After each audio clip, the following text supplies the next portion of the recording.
लगातार दूसरी बार आरसीबी ने आईपीएल की ट्रॉफी अपने नाम की है, लेकिन वाह भाई ये क्या बात है।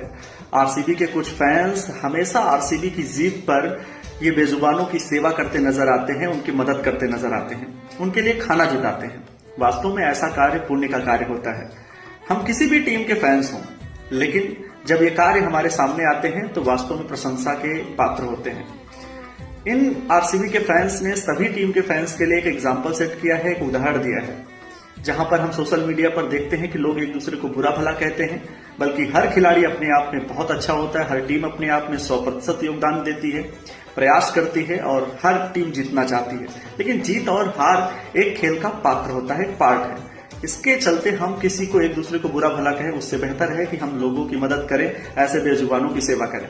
ये हमारे लिए बेहतर है। आपकी क्या राय है कमेंट बॉक्स में कमेंट करके हमें जरूर बताइएगा और लोगों के बीच इस वीडियो को ज्यादा से ज्यादा शेयर कीजिएगा। Thank you so much.